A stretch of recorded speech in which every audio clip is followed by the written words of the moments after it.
Good morning, All Generations Church. Maulan at malamig na umaga sa inyong lahat.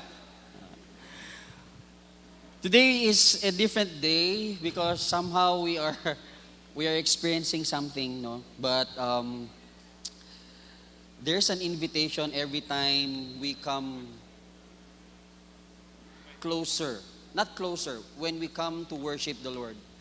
Sabi po sa Psalm 95, verse 6 to 7, if we're going to read it with me, sabi niya dito, "Come, let us bow down in worship.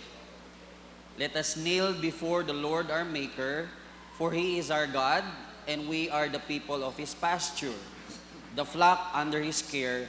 Today, if only you would hear His voice." This is an invitation whenever we come in the presence of the Lord sa Kanyang trono. First is that we need to heed yung Kanyang invitation. Sabi niya, "Come to me." Even pagpagod na tayong lahat, ang sabi niya, "Come to me all who are heavy laden." And how do we approach the throne of God? We kneel before the Lord. Sino po sa atin dito ang lumuluhod? Sino po sa atin yung matandaan, kailan kayo lumuhod? So ibig sabihin, baka taon na. Kasi walang nagsabi sa inyo. Can you imagine that? Na-imagine niyo po ba yon, yung invitasyon ng Diyos? Sabi niya, "Let us kneel." Sabi ni Haring David. But when we come right now, how do we really come to worship God? Do we really kneel down before the throne of grace? This is an awareness sa atin that when we come to kneel, it's a form of, sabi niya doon, "Today, if only you would hear His voice." Kneeling is a way of submission. You submit to the sovereignty and the power of the Lord Jesus Christ. You submit to what's going to happen in worship. Kasi po, merong mga nagpe-praise and worship, pero ang puso malayo. Tulad ngayon, marami tayong pwedeng isipin. Niisip nyo yung bahay nyo. I'm becoming realistic. Niisip natin kung anong mangyari habang nandito tayo. But when you come to look at this invitation, the Lord is telling us, you remove all of those worries. Bakit? Kasi sabi niya, for I am your maker. Siya hong lumikha sa atin. At mahalaga po dyan, siya ay ang ating Diyos. At ang tayo naman ay ang kanyang mga anak. Whenever we come to that kind of relationship, we approach Him with reverence. Hindi lang ho putyo-putyo, hindi basta-basta. It's not something that you come to attend church because the pastor tells you to come and attend church. You do not attend church because you love the singing, which we all do love the singing. You do not just attend church because you love the speaker. Naintindihan nyo yung mensahe. But more than that, you love to worship because you know that you're worshiping the God who created you. The God who formed you. And not only that, the God who loves us and considers us His flock and His pasture in spite of the sinful acts that we have done. The Lord still embraces us and says, "Come, my children, worship me." May we calm our hearts this morning, submit our hearts and mind, our soul in the presence of the Lord, and may it be that today, starting today, may we hear His voice, how He speaks to us, through singing, through the speaker, through our fellowship with our brothers and sisters in the Lord, and most of all, in our act of worship, surrendering ourselves. Let us all all stand up as we come to the Lord in prayer before lifting up our praises to Him. Father, we thank you for today. You know where our predicaments is. You know where we are standing right now. There's a lot of things that are bothering us. Anxieties, worries, stress. Humanly speaking, as we are, how do we worship when all of what we think are the worries of the world and the cares of the world? But here comes your invitation, giving us a guarantee and confidence that we come to you. And you are present in this place, and you're going to meet us. Father, we pray that through the power of your Holy Spirit, we will truly experience you. Deep in our soul, may we find rest. Deep in our soul, may we find peace. And in everything that we do, may your name be glorified, may your name be praised. For you are the King of Kings, worthy of all praises. We love you, we thank you. In the mighty name of our Lord Jesus Christ we pray. Amen and amen. Let's all worship the Lord.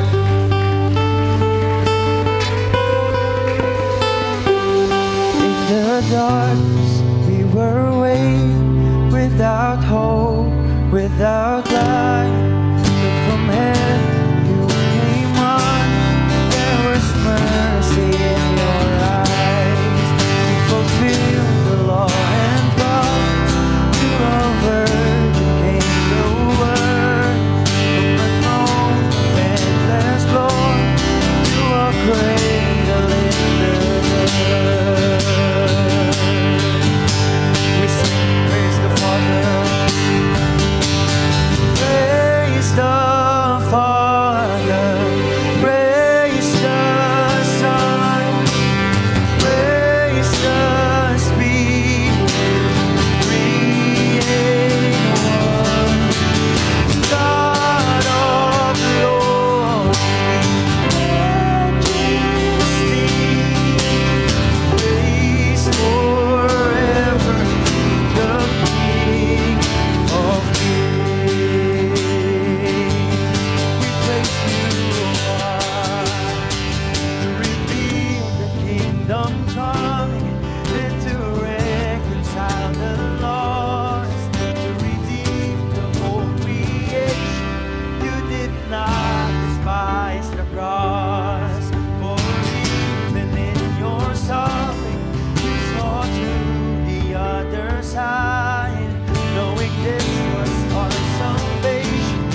and I sing praise to the King of Kings.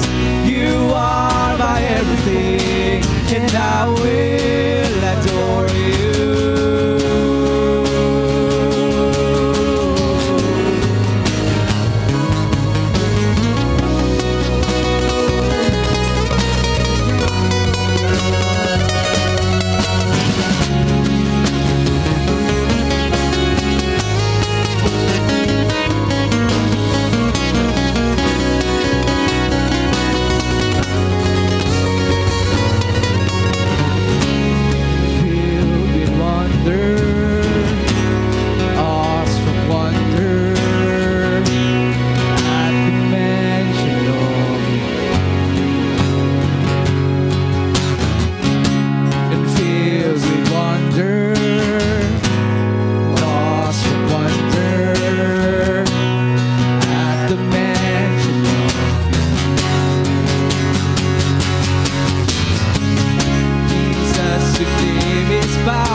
Praise to the King of Kings.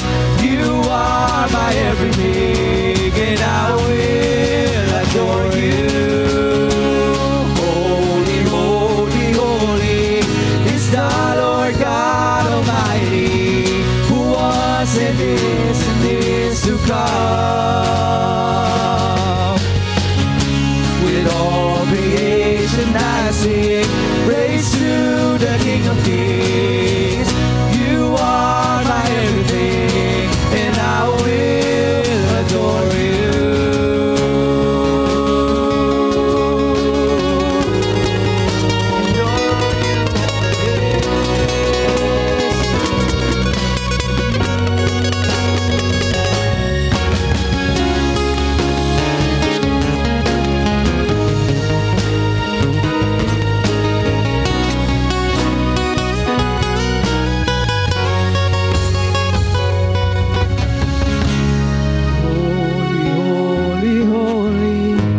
The Lord God Almighty, who was and is to come. With all creation I sing praise to the King of Kings. You are my everything, and I will adore you. Yes, Lord, we adore you this morning, Panginoon. We are gathered here in your name, and through you, Panginoon, we sing all these praises. We thank you for this wonderful privilege, Panginoon, that even in this time, Panginoon, that it is very challenging to come here to church, to worship you with this weather, Panginoon. Still, we are here. We are gathered. We have this wonderful time with you, Panginoon, offering songs, singing worship, and all the praises, Panginoon. Lord, it is our prayer that this morning we continue to feel your presence, Panginoon. We continue to see you in each everyone, Panginoon, naririto through their lives, Lord God. May we see your goodness. May we feel your love, Lord God. May you be the center of it all. Kayo po ang dahilan ng lahat ng ito. Para po sa inyo ang lahat ng ito, Panginoon. We worship you. We adore you. We glorify your name, Lord God. In Jesus' name. In Jesus' name.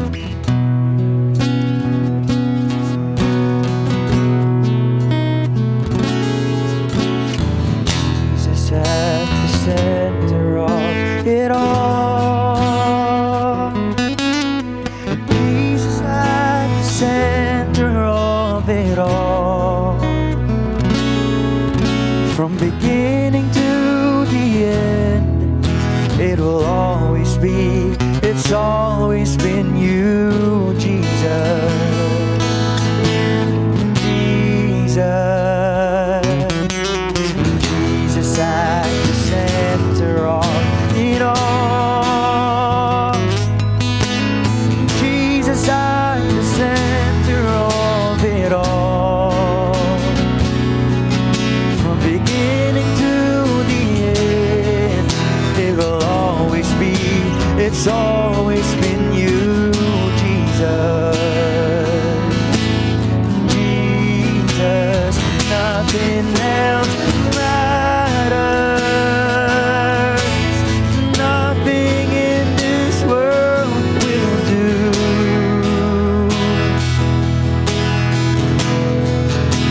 'Cause Jesus, you're the center, and everything revolves around you. Jesus, you, the center of it all.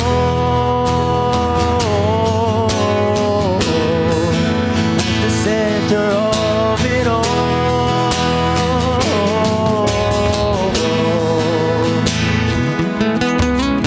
Jesus, be the center of my life.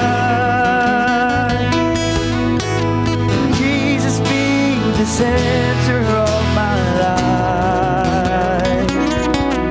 From beginning to the end, it will always be, it's always been you, Jesus.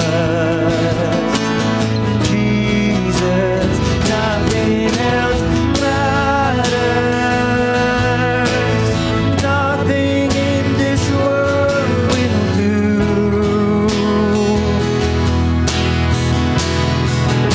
'Cause Jesus, you're the center, and everything revolves around you. Jesus, you.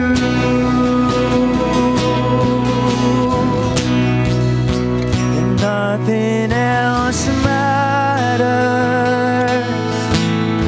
Nothing in this world will do.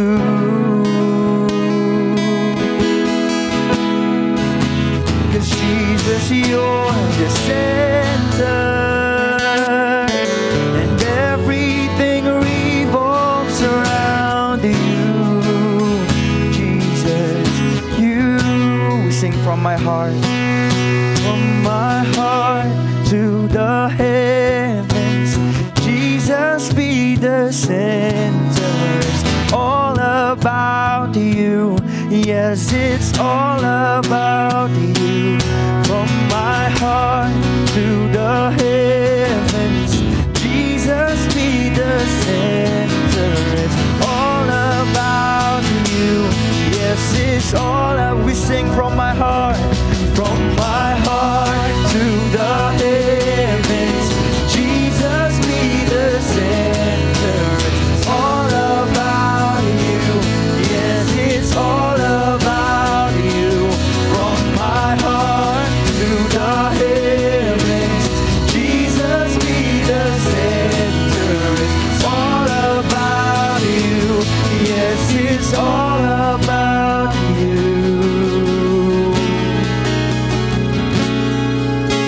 And Jesus, be the center of this church.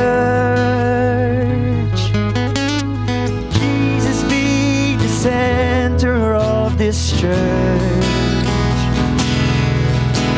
And every knee will bow, and every tongue shall confess you, Jesus.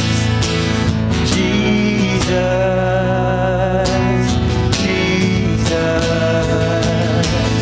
Jesus. Jesus. We sing Jesus. Jesus. Oh, Jesus. Oh, Jesus. We sing from my heart to the heavens. Jesus,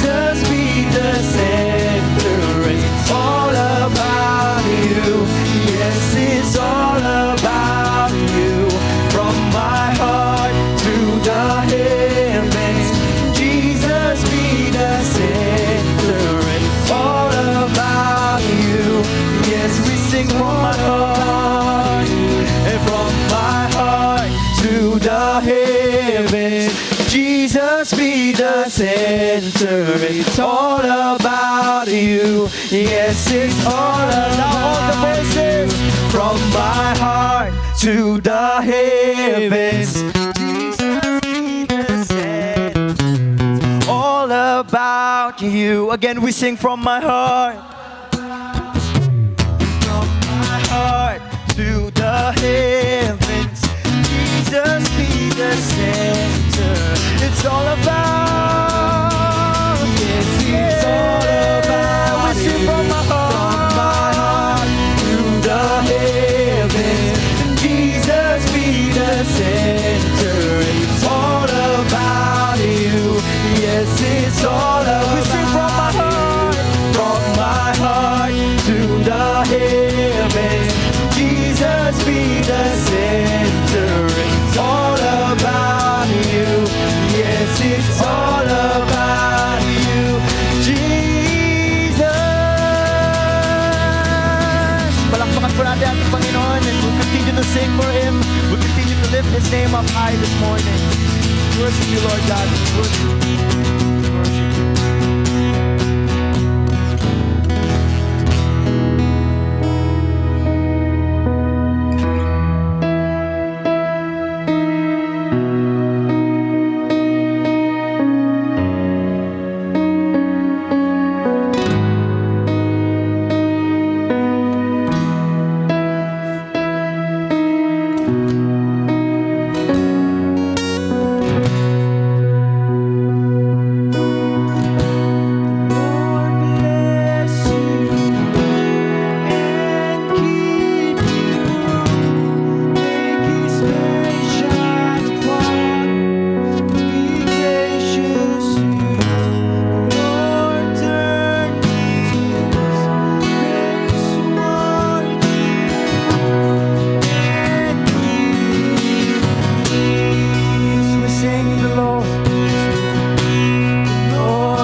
not just warm,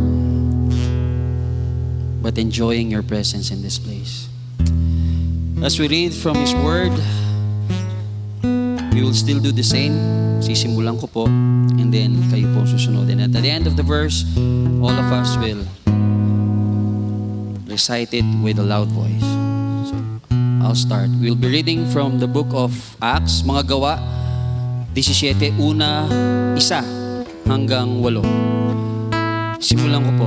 Dumaan sina Pablo at Silas sa Amphipolis at Apollonia hanggang sa makarating sa Thessalonica. Sa lungsod na ito'y may sinagoga ang mga Hudyo.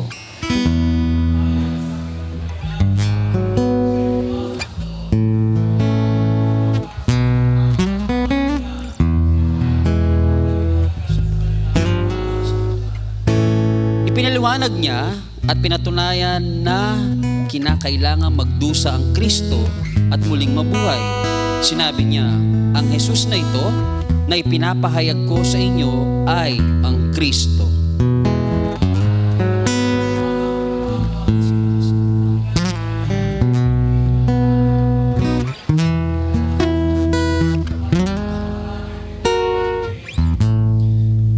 Ngunit nainggit ang mga Hudyo, kaya't tinipon nila ang mga palaboy sa lansangan at sila'y gumawa ng gulo sa lungsod.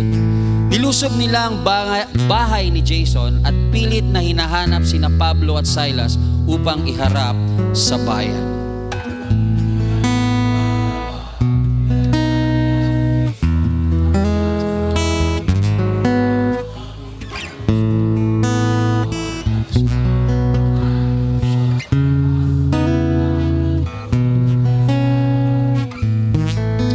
At sila'y pinatuloy ni Jason.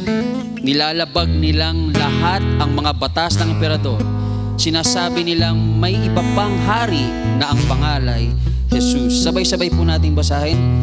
Kaya't nagulo ang taong bayan at ang mga pinuno ng lungsod dahil sa sinagawang ito. Pagpalain nawa ng Diyos ang pagbasa ng kanyang salita. Tayo po'y makakaupo na.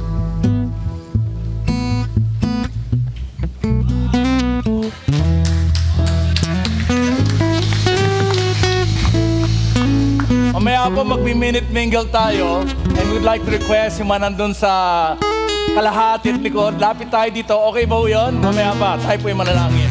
Amen, amen. Tayo po yung manalangin. O Lord, nilalapit po namin lahat na binaha sa umagang ito, lalo na sa norte. Lord, we pray as they struggle, as they recover mula sa dilubyong nangyari. And we do pray for our members na maaaring napagod, naglilinis ng bahay dahil maaaring binaha o pinasok ng tubig ang kanilang bahay. Lord, we pray for your grace to be upon us all. Maraming salamat sa lahat na nandito ngayon. We are so grateful, Lord. We lift up to you those who are sick, mga kabataan, mga bata, mga katulad sila Nanay Gaying, sila Ate Merla, si Edwin, O Lord, at iba pa na may karamdaman. Lalo na hindi makaalis ng kanilang mga kinaroroonan, Lord. I pray for your mercy and your grace and your healing to be upon them in the name of Jesus. We thank you, Lord, because we can gather despite the weather, and we do pray for the Philippines, Lord. Tunay nga ang mga bagyong dumarating ay hindi literal. Ang bagyo minsan ay political at mga economics, Lord. And we pray for all of this. Give us wisdom, give us strength. Help us, Lord, para malampasan ang lahat ng ito.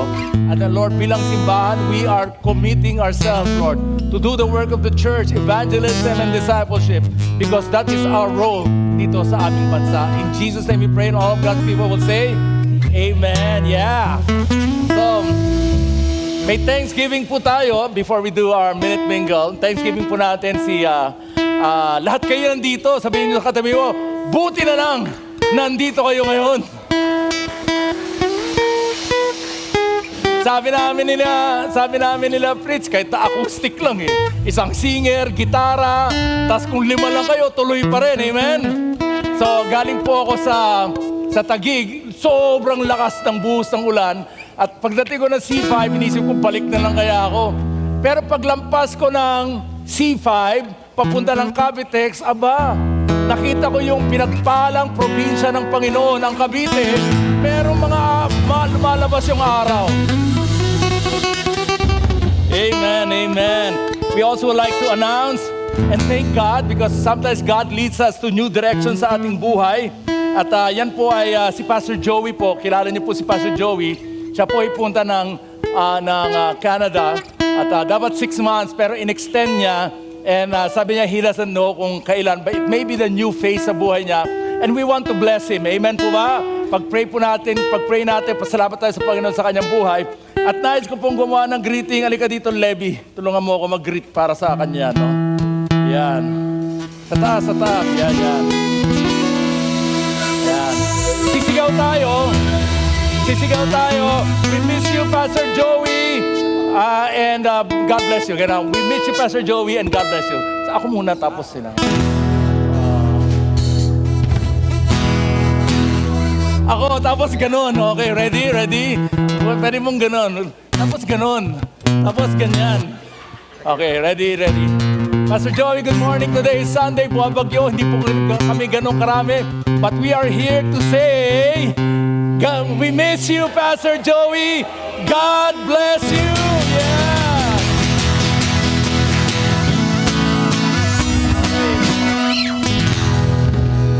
Panalo.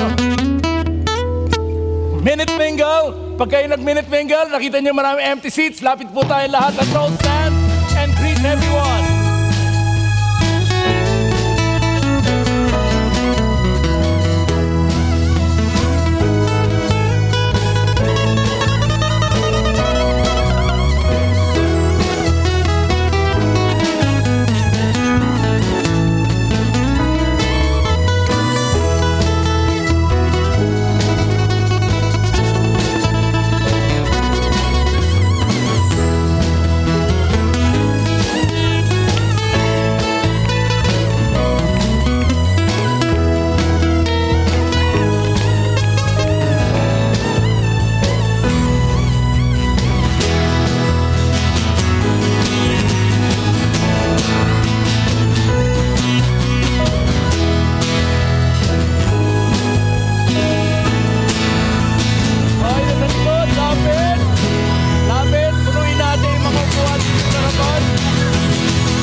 Palapakan po natin how they have led us into the presence of the Lord. Yung mga nasa likod, ang dami po dito, wag po kayong mahiya. No, lahat po lang nandyan, naligo po yan. So wag kayong mag-alala. Sige na, lapit. I'd like to welcome everyone, including those who are watching us on video replay this afternoon. Alam ko maraming nasa taga dito, hindi pwede makapunta ngayon. And I hope they're watching today. And so we'd like to welcome them. And also, kung nasa YouTube kayo, lahat na nasa online mamaya, kung kayo'y binaha, i-type nyo po dyan, binaha kami, kaya kami wala dyan. Yung mga inantok lang, sabihin nyo, inantok kami, kaya wala kami dyan. And for those who are watching us online abroad, tell us where you are, saan kayo nanonood. Yan, we're encouraging everyone to bring your Bibles, kasi katulad po ng ginawa ni Pastor Glad last week, tinanggal na po namin yung scripture dyan sa aming message so that we can bring our Bibles, whether sa inyong gadgets o kaya meron kayong physical Bible na dala. Okay ba ho yun? Amen. Amen. Yan. And to everyone who's here, let me just say, salamat sa Panginoon sa inyong presensya. Kayo ay tunay na Baptist. Nilubog nga tayo sa tubig, konting ulan lang yan di ba? Wala nag-amen. Amen. Yan. At sa lahat na naglinis ng bahay kanina, hindi nakatulog buong gabi, at maaaring nag-aayos pa kayo ng bahay ninyo, at nandito kayo ngayon, yes, pwede po kayong matulog habang nagsesermon ako. Wala pong problema sa akin yon. Pero bawal ang humihilik, at dapat pag matutulog kayo dyan, dapat nakabukas ang iyong mga mata. Amen. Yan, tingnan natin kung kaya natin yan. Acts. We're looking at the book of Acts. We continue our series. Hindi ko alam talaga kailan ako matatapos. Every time I pray, Lord, do I leave the book of Acts? Sometimes we'll have breaks, pero balik ako ng balik. And it's fine because that is where the church started. And it's good to know ano ba nangyari nung nagsimula ang simbahan noon. Ang title po ng message, tayo pong lahat, basahin natin sabay-sabay. Ready, set, go. Gusto ko ng gulo. kailangan may emotion. Hindi pwedeng gusto ko ng gulo. Hindi pwedeng gano'n. Hindi pwedeng gusto ko ng gulo. Hindi pwedeng gano'n. Kailangan medyo parang galit yung mukha ninyo. Tignan nyo yung katabi nyo at sabihin nyo, gusto ko ng gulo. Ready, set, go. Gusto ko ng gulo. Causing trouble for the kingdom of God, and all of God's family will say, Amen. Handa ka na ba na manggulo? Ang ingay ni Jordan ngayon, ha? Graduate lang yun. Congrats to all the graduates. God bless you. Talaga, we are so proud of you and we are so happy for your parents. At yung parents niya sobrang relieved. Ay, nako, hindi lang babayad ng tuition. Anak, anong gusto mong gawin? Gusto ko pong magbakasyon ng 2 taon. Tuloy pa rin ang tuition. Tuloy pa rin yung tuloy pa rin yun ang gastos, gano'n, no? Anyway, are you ready to turn the world upside down? In 1934, meron po isang 16-year-old farm boy. Ibig sabihin, isa siyang anak ng magsasaka sa Amerika. At meron siyang kaibigan at meron nagyaya sa kanila na umaten ng isang revival. Sa isang malaking tolda sa gitna ng in the middle of the fields, may isang tolda doon. At ang evangelist ng araw na yon, maaaring di natin masyadong kilala, si Mordecai Ham. Pagdating nila doon, aba naman, punong-puno. Gusto nilang pumasok pero hindi sila makapasok. Kaya nag-isip silang dalawa na magkaibigan, both of them 16-year-olds. Sabi nila, uwi na lang tayo. One of the ushers saw them. And God placed in his heart. Anyway, yung usher na hindi natin alam, hindi ko nga alam kung lalaki, babae, hindi natin alam kanyang pangalan. Sabi niya, sandali, hanapan ko kayo ng upuan. So, sabi niya sa may ibang nakaupo sa likod, doon kayo sa tabi, merong upo dyan. And these 2 young people sat and they continued to listen and they surrendered their lives to Jesus. Because of the usher na kinuusap ng Panginoon na ang bawat tao na papasok ay mahalaga. Amen? Well, yung pangalan ng 2 batang yon. By the way, ilan dito teenagers taas ang kamay? Lahat ng teenagers dito taas ang kamay. Grabe. Makati ba yung Makati, hindi maitaas? Lahat ng teenagers, meron ba? Sino nga? Simbahan ito, bawal magsinungaling. Nandun sa teens. Nasa teens, di ba? Well, ang pangalan ng 2 teenager na yon ay si Grady Wilson at ang kanyang kaibigan, si Billy Graham. Ito po itsura nila. Yan si Billy Graham. Let's go to the next. Yan po bago siya namatay. Billy Graham preached Jesus Christ. At ang kanyang kaibigan, si Grady Wilson, ay ang kanyang song leader. I imagine the devil saying, ay naku, hindi naman importante yung 2 yan. Sige na, papasukin nyo na. Hindi niya alam that Jesus would make a difference in their lives and He will make a difference in over 3.2 million people who, because of His preaching, surrendered their lives to Jesus Christ. 3.2 million people. Overall, He preached the gospel to over 215 million people in person.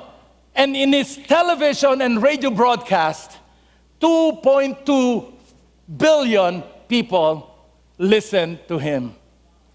I remember when I was 8 years old. Nandun ako sa harapan ng TV. 1970s, it was the Billy Graham evangelistic crusade. I was 8. Wala akong alam-alam tungkol sa Biblia. Wala akong alam. But I was listening to him and he told us about the love of Jesus Christ. And nagbigay siya ng invitation. Sabi niya, if you are watching right now, sabi niya, I want you to raise your hand and lift up your hearts to the Lord. Tumingin muna ako, baka mayroong nakatingin sa akin. And then I raised my hand. The first time I heard the gospel was through Billy Graham. Because he was a faithful man. But guess what? Mordecai Ham, yung hindi kilalang evangelist, was a faithful man. More than that, wait, there's more. Yung usher na hindi kilala was faithful to God. And all of God's people will say, Amen, Amen. I wonder kung merong nakikinig ngayon na magiging Billy Graham. I wonder kung si Taning nasisindak whenever we gather to worship because we always say, if God is here, anything can happen. Baka hindi naman natatakot si Taning kasi wala naman nangyayari sa simbahan na yan. Wala naman sumusunod kay Kristo. At kung natatakot ba siya na may mangyari and we as a church or anyone in this room has a destiny to change the world? If you are tired, kung ikaw po ay pagod na sa passive Christianity, because we were not meant to just sit down. We were meant to shake things up for the kingdom. Brace yourselves for today, papasukin natin ang gulo and all of God's people will say, Amen. O, ikaw lang din ang gusto manggulo. Iba, walang nag-amen. O. Papasukin natin ang gulo. Okay, mayroon dito, 4 na sila ngayon. Yung mga yan, panggulo talaga eh. Pero ang gusto nating gulo ay gulo para sa Panginoon. Acts 17, it's not there, hindi wala po dyan. So Paul at yung kasama niya, they went through Amphipolis and Apollonia, they came to Thessalonica. So ito po yung lugar na yon, where there was a Jewish synagogue. Tagalog ng synagogue? Sinagoga. It was a place where the Jews, yung mga Hudyo, they would gather for prayer, for Bible stuff, for study, for community. Lugar ito ng pag-aaral, social gatherings, fellowship, and there was also a school doon. Verse 2, as was his custom, Paul went to the synagogue, and on 3 Sabbath days, he reasoned with them from Scripture. At makita po natin dito, ito po yung SOP ni Pablo. Pag pumunta siya sa isang lugar para ibahagi ang salita ng Panginoon, ang inuuna niya ay mga kapwa Hudyo niya. Hinahanap niya sa sinagoga, and doon, he will try to reason out with them. And this is so important. He would engage them in dialogue. That's why ang life group po ay importante. He did not just preach, he engaged them with dialogue. That means there was a conversation. Nag-uusap sila. He was trying to convince them of a very important message. Dito po, hindi po kayo pwede magtanong. Tama po ba? May tanong ba ho kayo? Wala, bawal. Bawal, dear. No? Naalala ko, merong Muslim umaten noon sa church. Tapos I gave a rhetorical question. First time niya sa church, tumayo siya, Pastor, may tanong ako. Sabi naman ko, bawal magtanong. Well, sabi ko, sige, yung tanong niyo po, subukan kong sagutin. He did. But let me tell you, that's why life group is so important. Pwede kayong magtanong, at hindi namin alam lahat ng sagot, pero pwede namin kayong balikan. Amen? We can engage in conversations with life groups. Kung hindi pa kayo nag-sign up sa life groups, please join the life groups. Ano yung topic? Verse 3. He explained and proved them to them that the Messiah, yung tagapagligtas, the anointed one, kailangan mag-suffer and then rise from the dead. And his message was this, I am proclaiming you that Jesus is the Messiah. So 3 messages, 3-part message. Sabi ni Jesus, ang tagapagligtas si Jesus, napako sa krus ng Kalbaryo, na-torture siya, but kailangan dumaan siya doon para siya ay he is the anointed one at kailangan dumaan siya doon. Number 2, yung tagapagligtas ay namatay, pero siya ay nabuhay na muli.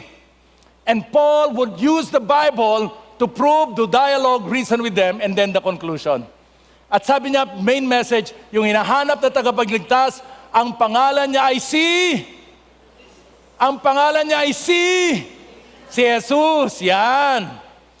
Pag pumunta ka ng New York City, meron ka makikita mga larawan na ganito. Maraming posters sa New York City. Nakasulat dyan, Messiah is here, and there is a rabbi nandun sa picture na yon. At nakakatawa, dahil maraming Hudyo sa New York City, they're calling him the Messiah o the Anointed One. Siya raw ang tagapagligtas. Kasi tayo, yung tagapagligtas natin, namatay na, pero nabuhay na muli. Hinahanap pa ba natin siya? Hindi na. Pero dito, yung mga Hudyo, hanggang ngayon, naniniwala sila merong tagapagligtas na darating. At para sa iba sa kanila, ito raw yung tagapagligtas. Ang pangalan niya ay si Rabbi Menachem Mendel Schneerson. Yan ang kanyang pahaba ng pangalan. Menachem, no? Kaya pag nagsabi ka ng, sino dito galing Saudi? Okay, Israel. Pag nagsalita ka ng konting, dapat medyo may konting laway na laba. Menachem. Diba? Parang gano'n, no? And he is a famous rabbi. Namatay siya noong 1994. Nung namatay siya, ang dami niyang followers.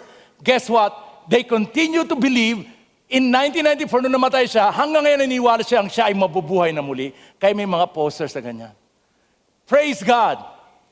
Ang ating sinasamba ay nabuhay na muli, and all of God's people will say, Amen, Amen.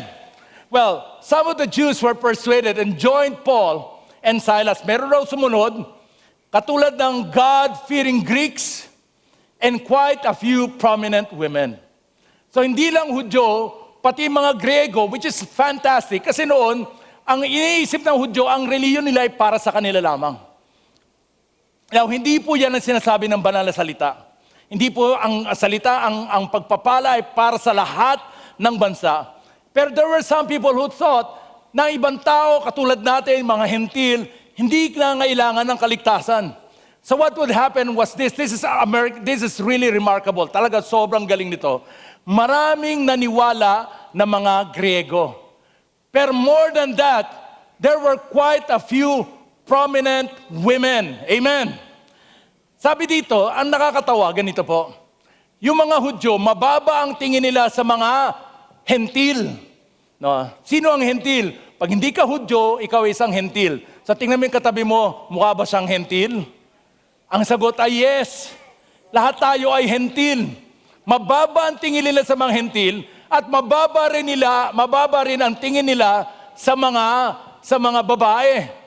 Nakakatawa because I love it that the gospel brings us together.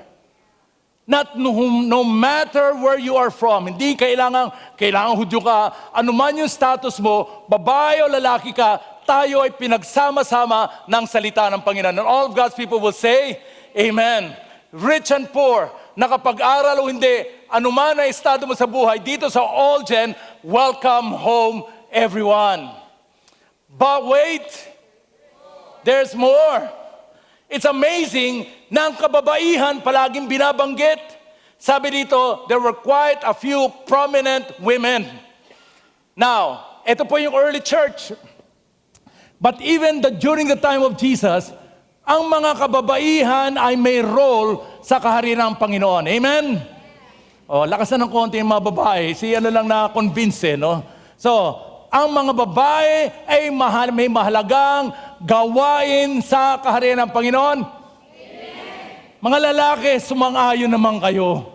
Yun, at least, alam natin kung sino under dito, si Joseph. Understanding, yan. Alam niyo ba si Jesus meron rin women supporters? Luke chapter 8. After this, tingnan po natin, Jesus traveled from one city to another. He spread the good news about God's kingdom. The 12 apostles were with him. Also, na nakasulat dyan, some women were with him. They had been cured from the evil spirits and various illnesses. And these women were Mary, also called Magdalene, from whom 7 demons have gone out. Joanna, whose husband, I want you to notice, this is so exciting. Joanna, whose husband Chusa was what? Herod's administrator. Ba, grabe. Si Herod, ayaw nila kay Jesus. Pero yung misis ng administrator niya, naniniwala kay Jesus. Isn't that amazing? Grabe, no? Susana and many other women. Ano mo yung role ng mga kababaihan? Yan pa rin ang role nila ngayon, tagabigay ng pera. Nakasulat dyan, they provided financial support for Jesus and His disciples. Amen. Grabe, ang gawain ng kababaihan ay mahalaga. Hindi po kayo support. Hindi po kayo parang decoration. Hindi po kayo pamparami lang na attendance. Kayo ay binigyan ng Panginoon ng kahalagahan at ng role sa simbahan. And I thank God that we have women in this church. Amen. Dito po, nais namin makita nyo ang full potential. Kahit na single, napakalaki ang inyong kakayanan, lalo na sa ministry. Amen. Wow. Salamat dear, nag-amen ka. Nabasa mo ba yun? They provided financial support to their husbands. Increase my allowance, please.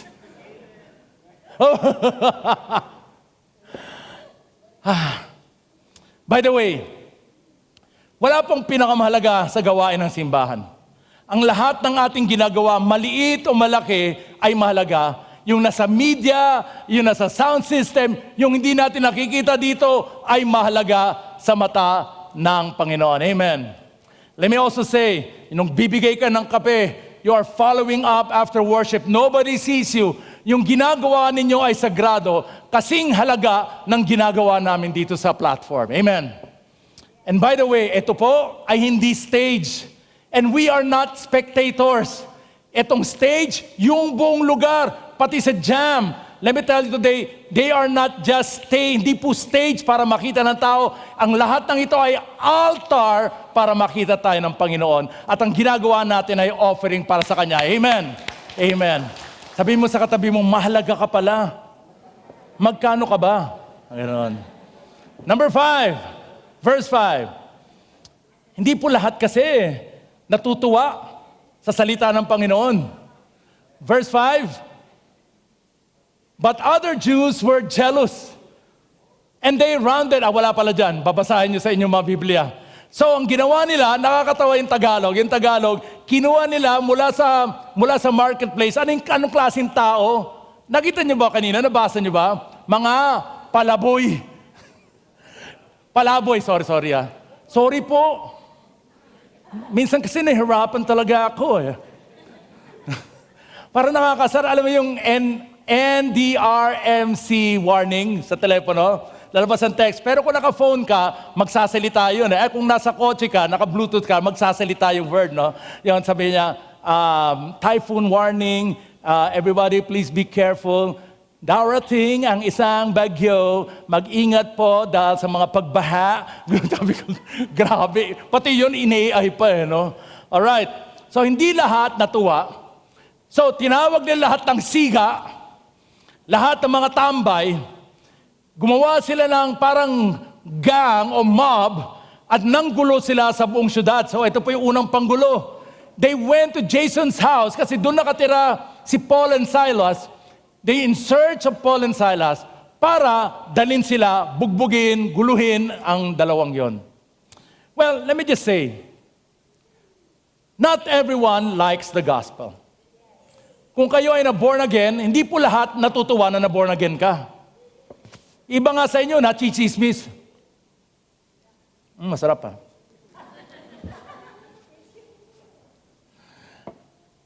Hindi nga lang, meron nga sa inyo, dati, nang manginginom ka. Ngayon, umaga-umaga, punta ka simbahan, sabi nyo, ayan na si pastor, may hawak na naman Biblia, di ba ganon? Tagay muna, hindi na umiinom, pare. Grabe, hindi ganon, di ba? Ganon yun. Ganun ba? Tama ba? Kinukutsa ka. Maring, some of you may even be persecuted at work. Let me say today, the gospel that God was made flesh in Jesus, died on the cross for the forgiveness of our sins. And that Jesus is the way, the truth, and the life. And no one can come to the Father except through Him. Let me say to you today, yung mensahe na yan offends a lot of people. They will accuse us of being narrow-minded. They will accuse you of being close-minded. Hindi raw inclusive. Let me say today, etong simbahan is inclusive. Everyone welcome. Amen? But in this church, you have to make a personal decision to surrender your life to the Lord. Well, not everyone will like na nagbago ka dahil kay Kristo. And really, it is because nagsimula ka nang umattend dito sa Olgen or any other evangelical church. Kaya minsan yung magulang nyo, nagagalit sa inyo, yung mga kapitbahay sa ninyo, na dati kayong kinakausap, paring hindi na. Hindi lahat natin natutuwa na tinilikuran mo na ang kasalanan ng tropa mo.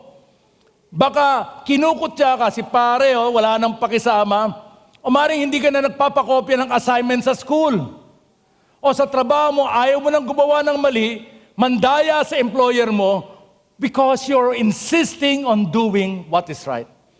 Let me tell you, It doesn't matter if people don't like you as long as God loves you. And all of God's people will say, Amen. So, yung mga Hudyo, nagselos sila. Dati sila yung authority, but now, here was Paul, here was Silas, at maraming sumusunod sa kanila. Listen up. This is how you know that religion ay hindi sa Panginoon. If the religion encourages you to do violence laban sa ibang tao, that's not of the Lord. If religion manipulates you, manipulates your children, so they become victims to you, that is not of the Lord. Kung meron religion katulad kay Saul, nung bago pa lang siya, nung hindi pa siya nakilala sa Panginoon, he was in charge of killing the Christians, that is not of the Lord. Kung ang religion ay puro galit sa mga mali, at galit sa mga taong hindi nila katulad, that is not of the Lord. Because the religion that we want to follow is not even a religion, it's a relationship with Jesus Christ. And He always makes us better. All of God's people will say, Amen. So ito, naghanap sila ng goons, nagrayot, ginagawa ng mali sa ngalan ng kanilang paniniwala.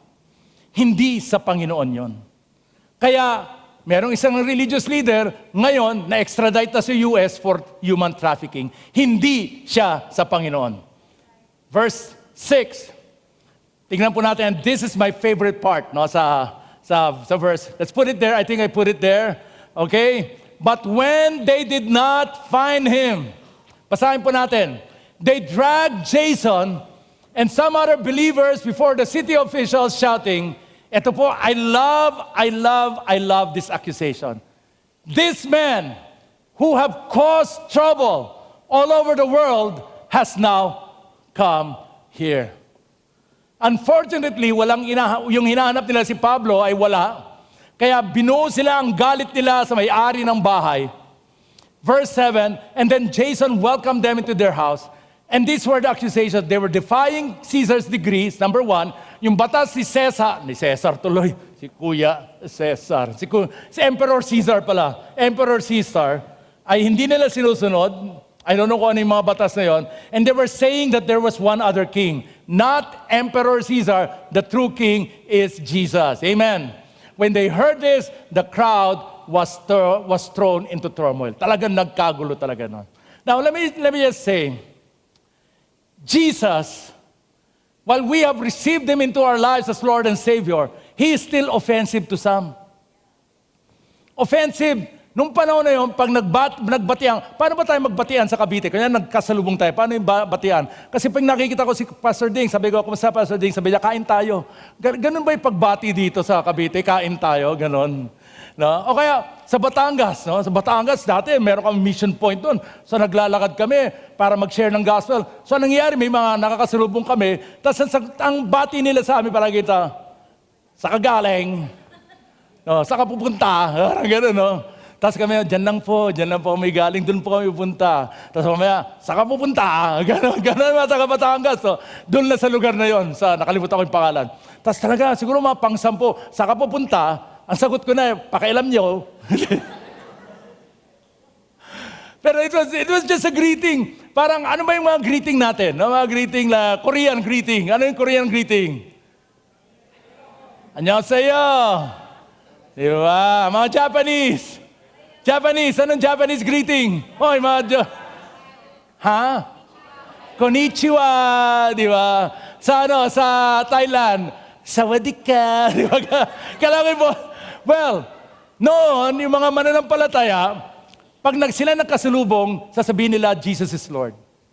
Tapos sabihin nung nakasalubong niya, Jesus is Lord indeed. Ngayon, pag hindi mananampalataya yun, at sinabi niya, Emperor Caesar is Lord. Ang sagot mo dapat, Emperor Caesar is Lord. Pero ang sagot nila, Jesus is Lord. Let me tell you today, pag ang Panginoong Jesus ay talagang naging Panginoon na ating buhay, hindi lang magbabago ang buhay natin, magbabago rin ang pakikitungo ng mga tao sa atin. That was subversive. Saying Jesus is Lord is dangerous. You can lose your job, you can be imprisoned, pwede ka rin mamatay. Parang sinabi mo yung kumuha ka ng hitman para ipapatay si Julius Caesar, no joke, no joke. Let me share to you an observation. May natawa. At least may nagbabasa ng news. Ayan, no? Let me share to you an observation. I come in dito po sa church before 8 for the 8 a.m. volunteers huddle. If you're on the roster or volunteering that day, we encourage them to attend. Pero let me also give this invitation to you. If you're a life group leader, or you're a leader or a member of any ministry in any capacity, we invite you to join us at 8 a.m. huddle, where when we talk about service and leadership and so many things. So, pagdating ko dito, before that, meron po nakitang grupo na nandyan na nagpe-pray. Naghahanda na silang manalangin para sa simbahan. No, nandito sila ngayon, dun sa side na yon. Hindi lang yon, makikita ko minsan si Rabbi nandyan, o one of the musicians. Kanina nakita ko si, anong pangalan nun? Si Erin. Si Erin. Nag-aayos siya before 8 a.m. So, I come in, the musicians are practicing, they're making sure everything is great, is fine. And then, this guy in charge of microphones, so si Mark, I think si Mark, no? Si Mark, that's si Mark. He's the one, maaga siya, is always giving the microphone. Palagi siyang, always ready na sila. And let me just tell you today, you may not see them, but God sees them, and it is enough. Amen. So last Saturday, nandito rin po ako, hindi po kahapon, the other Saturday. The worship team, natapos na sila mag-lunch, mga 12:45 na, natapos na sila mag-practice, umabot ng 12:45. Tama ba yun? Parang gano'n, 12:45 na sila natapos. So they were having lunch, mga 1 p.m. Then bumaba ako, and I saw on that piano, one of the worship team leaders, I think it was Cha, I'm not sure kasi nandun ako sa malayo, and she was doing scales para i-practice yung mga bagong worship leaders. Alam mo yung scales? Tama ba yung sinabi ko? Scales yung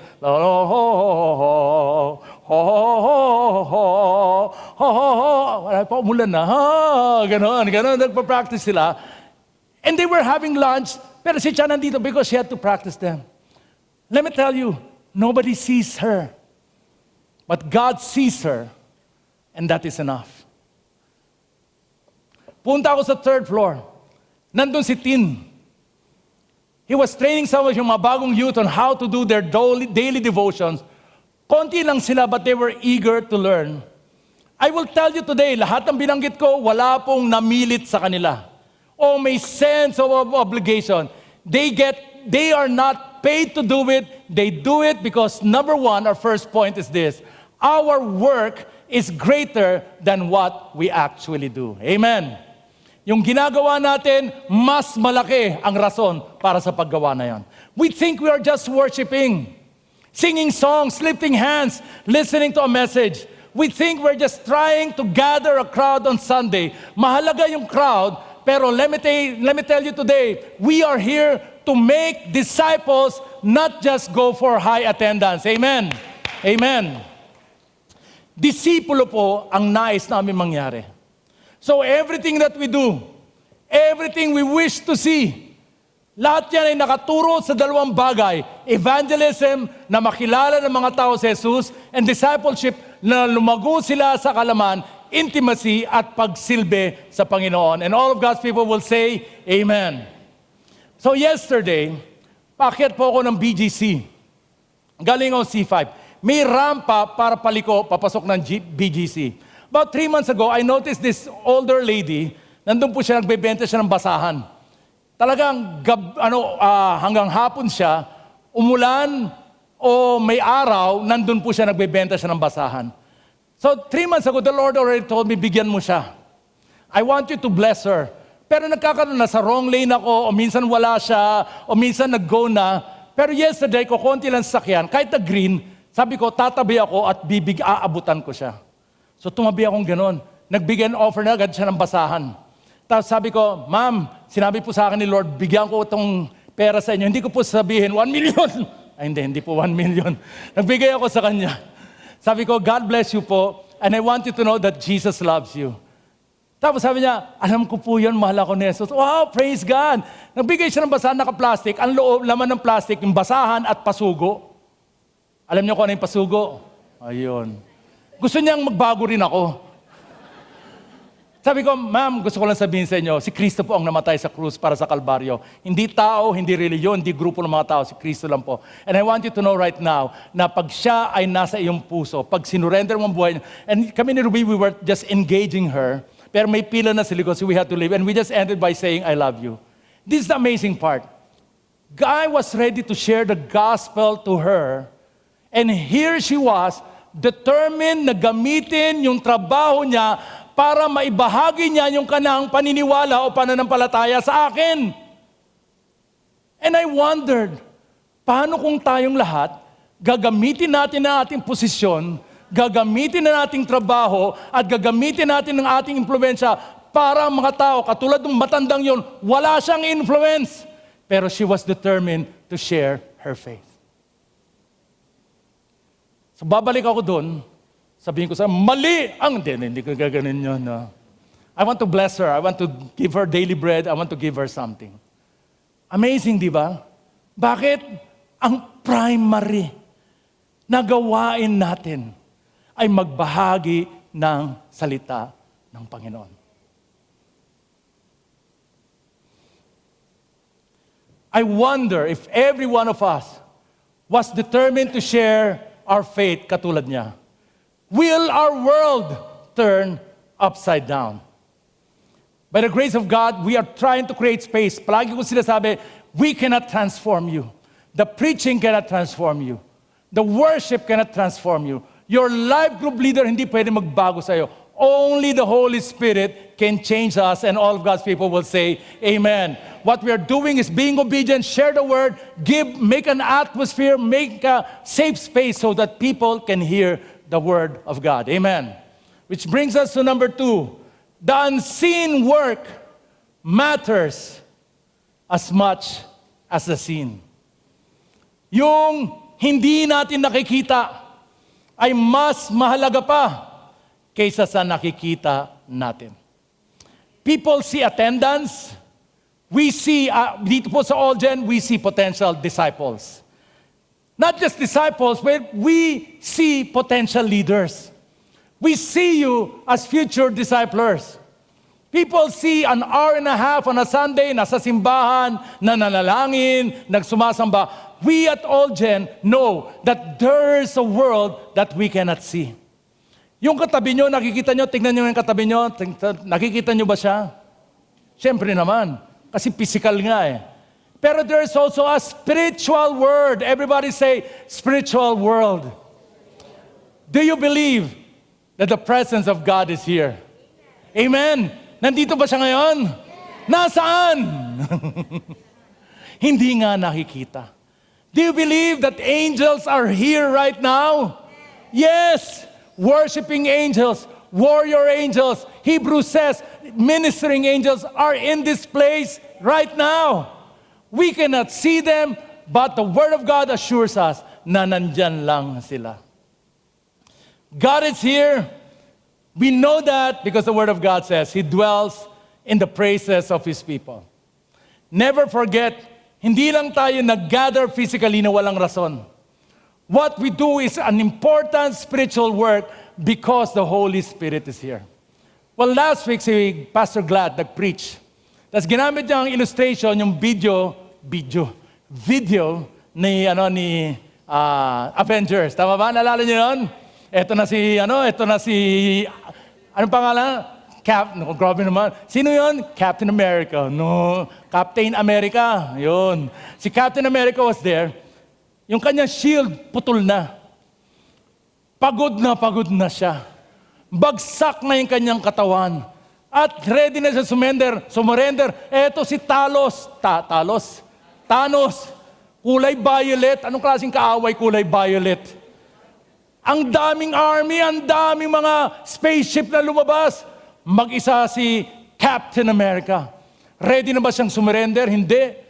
Talagang he tightened his shield. Tapos ready siya makisabak uli sa labanan. Pero ano nangyari? Biglang naglabasan yung kanyang mga kakampi. Naalala niyo yung eksenang yon? Tapos nandyan na ang lahat. Sumigaw siya. Avengers! Ano sinabi niya? assemble. He didn't say, Avengers, gather. Kasi pag gather, and I looked this up, gather means to come together for social activity, gathering. Pero to assemble means you gather for a purpose. So in this church, hindi po tayo gathering, we are an assembly, and all of God's people will say, Amen. You have a purpose in God. Meron tayong layunin. That's why we get together every week. We are assemblies of God. Religion rin pala yun, no? Pero tama, we assemble in the name of God, and all of God's people will say, Amen. By the way, we think we are just receivers ng salita ng Panginoon. No. We hear and then we share. Alam mo ang tawag sa atin? We are messengers of the word of the Lord. Tingnan mo alam niyo ba ang Greek ng messenger is the word angelos. A-N-G-E-L-O-S. No? Angelos. Yan po ang Greek word ng messenger. So, kung saan the word angelos, doon natin nakukuha ang salitang angel. And therefore, ang bawat sa inyo, isa sa atin na may hawak ng salita ng Panginoon at ready bahagi ang salita ng Panginoon. Lahat po kayo ay anghel. Sabi mo sa katabi mo, kaya ka pala mukhang anghel. Noon, ano nangyari? Amen.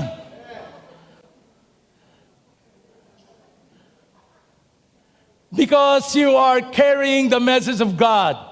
The good news of love in Jesus, lahat tayo mga anghel. By the way, let me tell you, Proverbs 18:21 says, the tongue has the power of life and death. Those who love it will eat its fruit. Literally, ito po sinasabi niya, ang hawak natin ay kamatayan at buhay. Kung ano yung gagamitin mo, yan ang, you will love to, may bunga yan, at kung isa ka, yung the other one or whatever, you love doing that. For example, lumalabas sa bibig natin palagi criticism. O kaya pangungutya. O kaya puro kalokohan. O kaya pagmumura. Do you think they enjoy that? Oo. Yun ang sad truth eh. Pero kung tayo ay lumalabas sa atin ay pag-ibig, pagkaunawa, pagpapatawad, do you think we learn to enjoy those? Yes, we do. Well, the Bible says this. I talk a lot. No, let me just say, I talk a lot. The problem is I also joke a lot. And there are times, I admit, minsan sobra.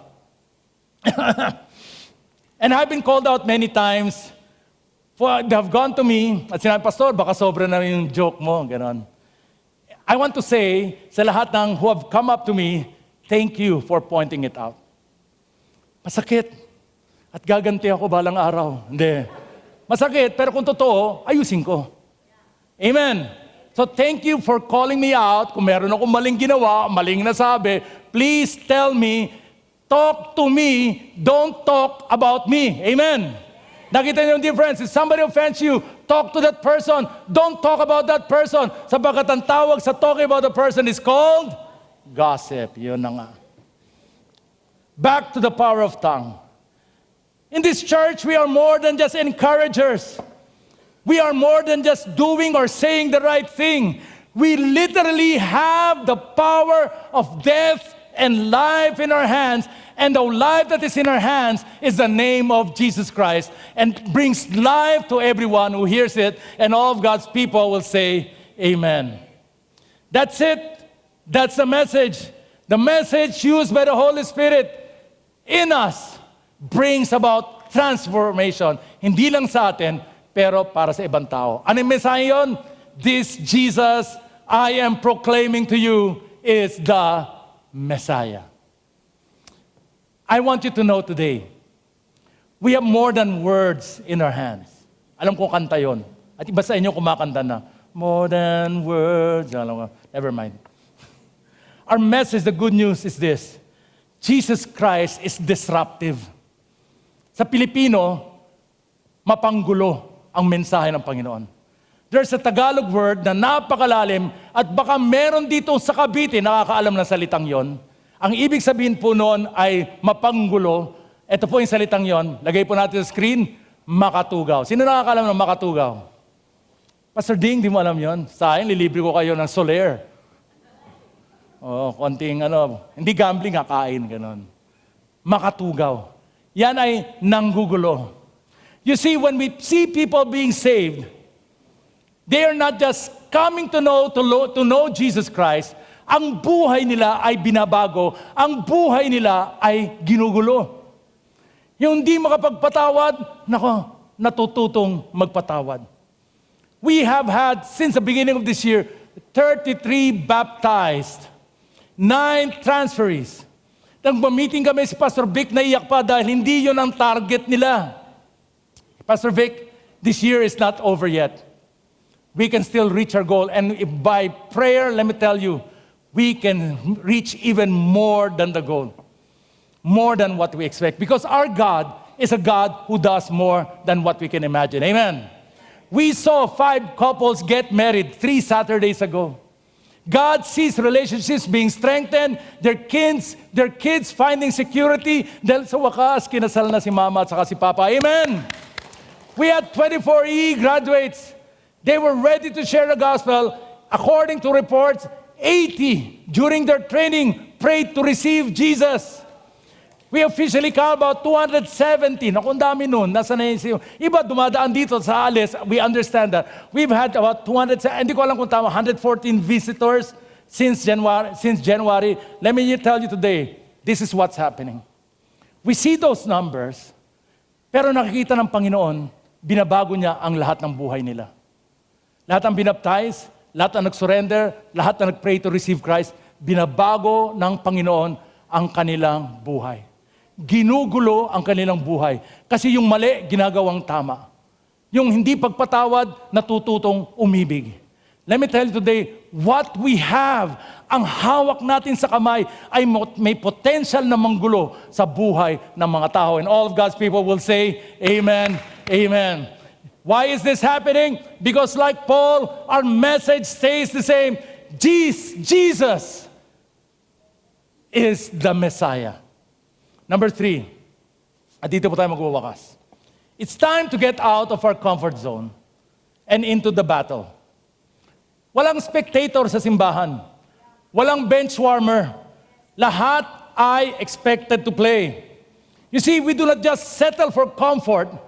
We want to do more than what we can do to live a life of adventure with Jesus Christ. Amen. Gusto ko ang buhay natin, etong simbahan ito ay manggugulo sa lugar na ito because people are getting to know Jesus Christ. And there are some of you who are clapping their hands. Yes, we should clap our hands. It's by the power of the Holy Spirit, never our own. Get out of your comfort zone. Gusto ko talaga i-accusation. Gusto ko na tinatawag na ako ay panggulo. Gusto ko yung lasing na nanggugulo sa community, hindi na siya manggugulo. O kaya yung siga sa kalye na nangaaway dahil palaaway. Gusto ko yung taong yon, siya mismo magugulo at titigil na siya sa kanyang pagiging siga.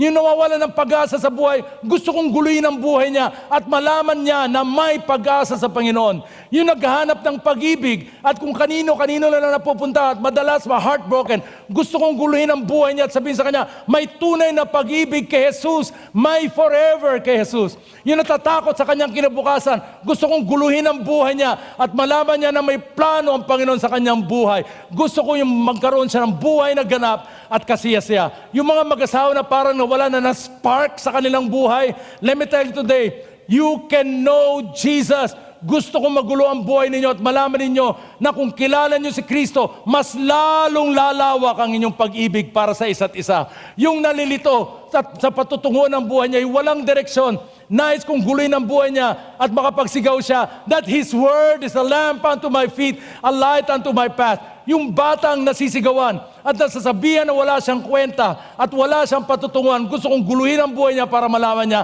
how deep, how wide, how long is the Father's love for him.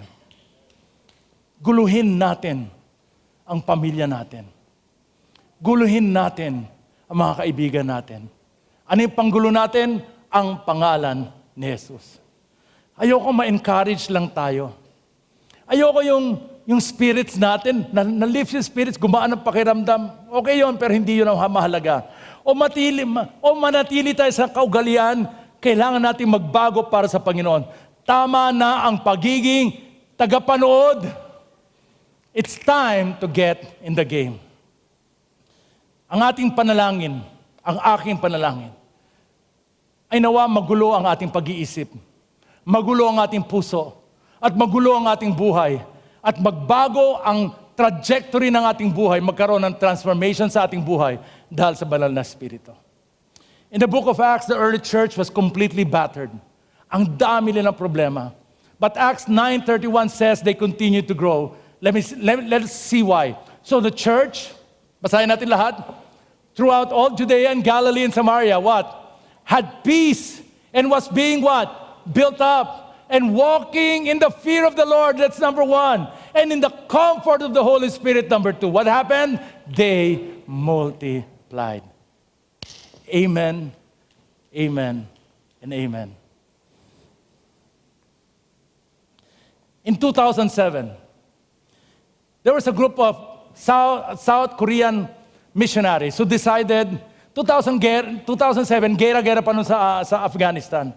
So these were 23 South Korean aid workers, mga missionaries, from Saimul Presbyterian Church. Yan. They went there, and when I heard about it, nabasa ko sa inyo, sabi ko, sira ulo rin yung pastor na yun. Hindi ko papayagan na pumunta kayo sa danger zone. Hindi ko kayo papayagan na pumunta sa lugar na merong na delikado. Pero this pastor, some of his elders and their members, 23 of them, decided to go to Afghanistan to help, to share, to give relief. Guess what? All of them were kidnapped. Many of them were tortured. Their leader, Pastor Bae Yong-gyu, and one of their elders, Sim Chung-ming, were executed. Pinatay po sila. Because the Taliban said, we will kill one of you. Ba, nagtutulakan sila. Ako na lang ang mamatay. Ganon. Isa naman, hindi, pastor, ako na lang ang mamatay. Sabi ng leader, hindi, ako na lang. Sabi ng Taliban, hindi kayong dalawa na lang. Bang, bang. 2 of them died. The 21 remaining survivors were finally released. They returned home, but South Korea was not compassionate. South Korea was angry and criticized their controversial mission. And so did I. Sabi ko, kita mo itong mga taong to. Parang hindi nila alam ang ginagawa nila. Church, marami sa mundo desires comfort. Hindi masama yun. Ang nagiging problema pag yun na lang ang priority nating buhay. And we end up worshiping comfort. We pray for smooth path, stable finances, uninterrupted lives. But when we look at the early church, especially in Acts 17, we see a gospel that does not accommodate our comfort. It disrupts it. Ginugulo yan. Etong 21 Korean missionaries, they survived 42 days of being under the Taliban captivity. They watched 2 of their brothers executed. Ito yung babae at saka lalaki. Yan yung mga missionaries. They faced starvation. Palagi silang binubugbog. There's always the danger of death. Lahat ng earthly comfort nawala sa kanila. Lahat ng security nila was violently ripped away. Years later, almost all of them admitted something that shocked me, and it shocked the whole world. Sabi ng mga survivors, we miss being captives for Jesus. Because there, ang relationship namin na sa Panginoon ay talagang tumibay ng gusto. And now, surrounded by all of this comfort, ang daling mawala ang pananampalataya sa Panginoon. When I heard that news, talagang I repented for criticizing the pastor and the church. Because sometimes our God wants us to do something that we have never done before. Maybe it's to share the gospel. Maybe it's to forgive someone. Maybe it's to be reconciled with someone. And they said, nung nawala na ang lahat, ang natira na lang ang Panginoon. And they said, wow, what a God He was in our lives. You see, the enemy wants you to believe that when your life is turned upside down, God has abandoned you. But Acts 17 tells us, Pag nagulo ang mundo, inaayos lang pala ng Panginoon ang values natin, yung paninindigan natin at ating buhay. He disrupts yung temporary comfort natin, hindi para sirain tayo, but to rescue us from whatever is holding us back. We need to surrender. We need to stop fighting yung gulo na nangyari sa ating buhay. And maybe ask the Lord, Lord, what do you want me to do? Secondly, there's a call to courage.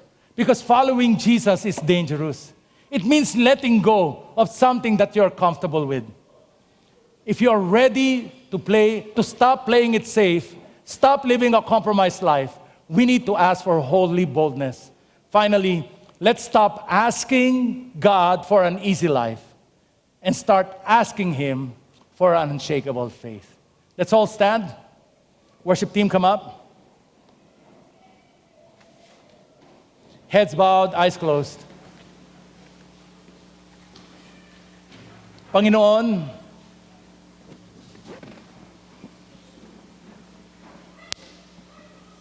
patawarin niyo po kami sa aming mga pagkukulang sa inyo. Patawarin niyo po kami kung masyado kami nagrereklamo sa inyo. Patawarin niyo po kami kung hindi po nakasentro ang aming buhay sa inyo. And today, O Lord, we surrender everything to you. Now, there are some of you who may be new sa simbahan na ito. You can follow with me in this prayer. Sa panalangin ito, kailangan galing sa inyong puso. These are just words, pero let the Holy Spirit use it para sa iyo. This is a prayer of surrender. Lord Jesus, I surrender my life to you. I recognize na ikaw ang aming tagapagligtas, na kayo ang banal na Diyos. Kayo ay namatay sa krus ng Kalbaryo para sa kapatawaran ng aking kasalanan. Salamat, O Diyos, sa buhay na binibigay niyo sa amin, buhay na walang hanggan, buhay na ganap at kasiyasiyan. Panginoon, today, we rejoice sapagkat we can be a part of your mission. We can be a part of your kingdom. We can be excited, Lord, sa mga pinapagawa niyo sa amin. Kahit na mahirap, let me say, Lord, to you, bring it on. We are ready to do whatever it takes. In Jesus' name we pray, and all God's people will say, Amen and Amen. Let's sing this song to the Lord.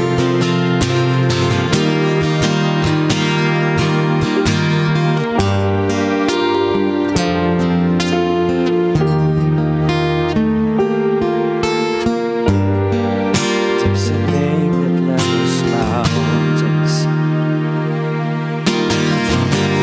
cars and highways through the sea.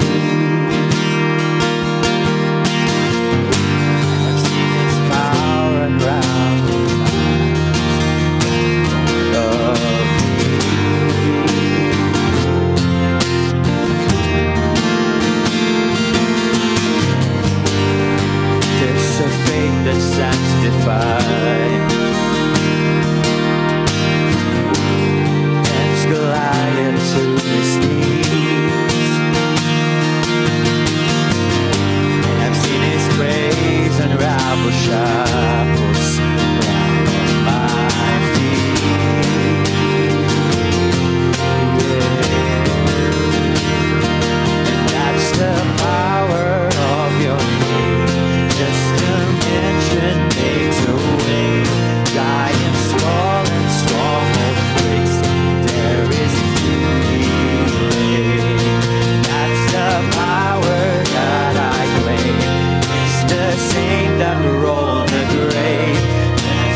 place doon, I think naghahanda sila ng empanada, hot chocolate, ganun ba? Hindi. Lechon manok, hindi ko alam.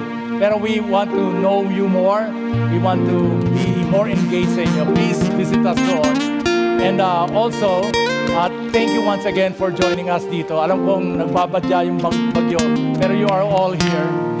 And let's give a benediction. Lord, when we leave this place, hindi po kami nag-iisa. Maring kasama namin ang pamilya, pero hindi lang po sila ang aming kasama. Kasama namin ang inyong banal na spirit.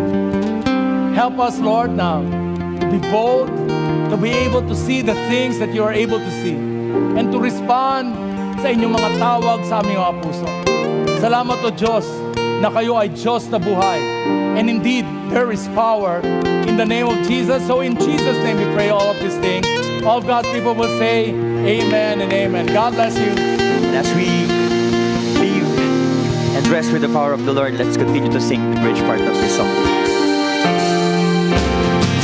I see you taking ground. I see you press ahead. Your power is dangerous and the enemy's dead. You still do miracles. You will do what you said. For you're the same God now as you've always been. Your spirit's breaking out. Your kingdom moving in. Your victory claims the ground that the enemy had. You still do miracles. You will do what you said. For you're the same God now as you've always been. That's the power of your name. Just a mention makes a way. Giants fall and stronghold breaks, and there is healing. That's the power that I claim. It's the same that rode the grave. There's no power like the mighty name of Jesus. We sing it, and that's the power of your name. Just a mention makes a way. Giants fall and stronghold breaks, and there is healing. That's the power that I claim. It's the same that rode the grave. There's no power like the mighty name of Jesus. There's no power like the mighty name of Jesus. There's no power like the mighty name of Jesus. All the blessing, the honor, and praises goes to our Lord. Ingat po tayong lahat sa ating pawis. God bless po.